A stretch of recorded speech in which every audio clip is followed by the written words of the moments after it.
General bell, मैं जब read कर रहा था आपके बारे में तो एक इंटरेस्टिंग फैक्ट मेरे को और पता लगा that you were the first instructor for the first batch of women officers in OTA. That's right. To hear that टू हियर दैट एक्सपीरियंस कि लाइक वो कैसा मेरे, क्योंकि ना जो मैंने कमेंट पढ़ा था ना that was from an officer about you that today what I am is because, मतलब उसके पीछे जनरल बहल का बहुत बड़ा हाथ है. वो सोशल मीडिया पे पब्लिकली अवेलेबल है. Yeah, that is, it is there by number. Now what happened that suddenly the army decided that ladies should be introduced into the armed forces. First, the lead was taken by the Navy, and then the Army. And as luck would have it, for whatever reasons, which the commandant of the OTA felt that I should be the platoon commander. We called platoon commanders. Okay. And the other terminology uses the DS, platoon DS, directing staff. That is the instructor. So they decided upon me to be the instructor. So what I can say is, of course we prepared for it. You know, we had to prepare their accommodation, a little bit of safety arrangements had to be made. Yeah.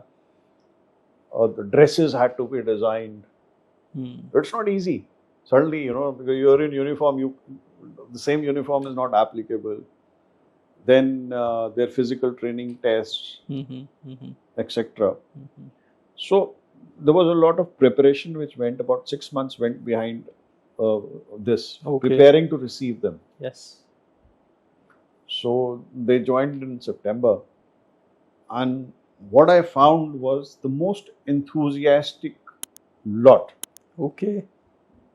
Brilliant, extremely brilliant, full of energy, and to the extent that the energy had to be at times, you know, controlled, because that being the first time, a lot of selection, deep selection had taken place. Of course, today also it takes place.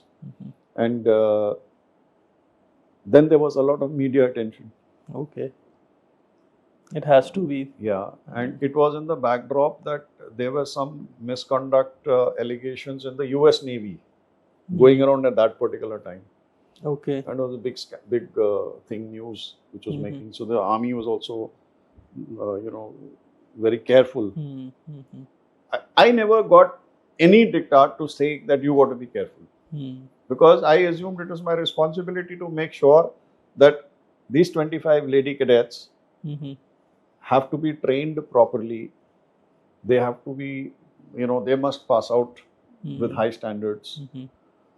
It required a lot of effort on my part. Absolutely. You know, any misconduct, any incident, the media would have kind of... And it was the first batch. First batch. They would have blown it up. Yes. And so 5:30 onwards till about 11 o'clock, 6 months, that time there was only 6 months of training for them. I devoted myself to these lady cadets.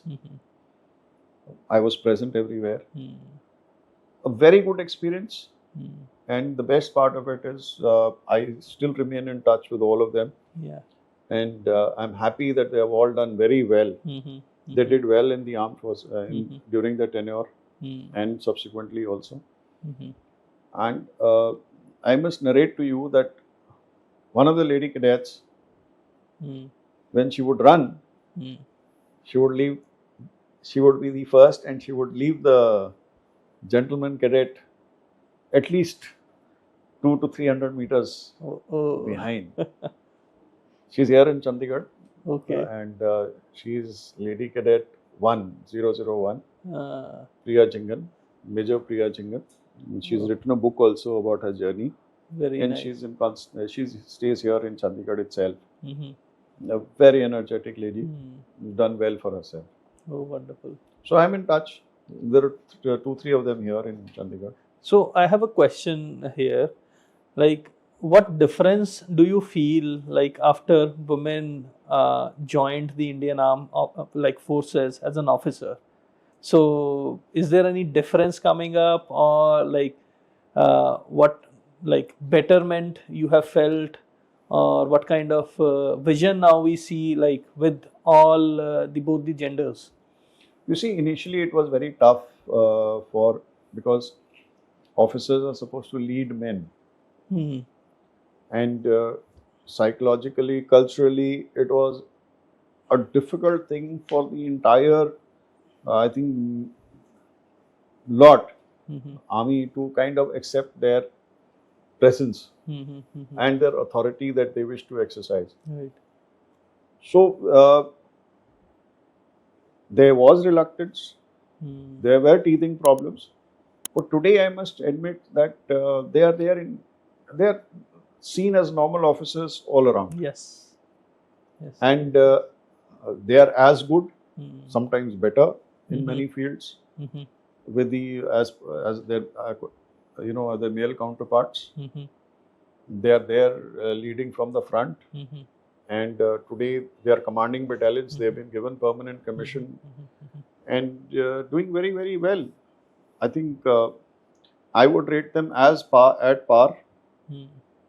with all our male officers, Okay. and we see them in every field today, Oh, which is very interesting. And it there is is. acceptance also.